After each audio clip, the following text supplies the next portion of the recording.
Odan sevgimiz bardı, bir-biriga mehirden dolu. Birdenem yürek soğudu, aramıza ayrılık geldi. Yanıp olmaz her bir zadan, yadadın söyünümü kıynanıp. Allap meni gördü sada, senin yüreğim söyünü söymedi. Azi, bu hakikatim azi, gözüme dolur ağır. Aydayın barza dey, sen meni dağlıydım, ömrüme yanıp olup girdin. Seni arzuğuma yetirdim, sen meni dağlıydım, sen meni dağlıydım, ömrüme yanıp olup girdin. Seni arzuğuma yetirdim, sen meni dağlıydım. Söz verip söz alıp hemmezada karışıp yür.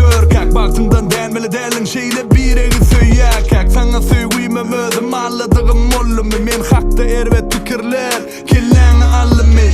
Baştan abatlık olmak isteğinde bağda senem. Son inanmadın öydiyen, gidip gördün menden. Birden gülleysem yine izine geleyecek mi? Ya başka saylanın menşe olmasa öleyecek mi? Daşımdan tanan oğa içim sırım bilerdin. Ha dağlaymadın men yürekte götürürdüm. Nem üçün beyle menin gözlerimde pesellin. Diyenim edip söyyen sırap şunça vat kösünün. Azi, bu hakikatim azi, gözüme dolur ağır.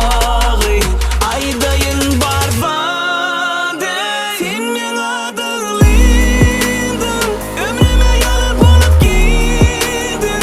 Seni arzuğuma yetirdim, sen meni dağlıydım, sen meni dağlıydım, ömrüme yanıp olup girdin.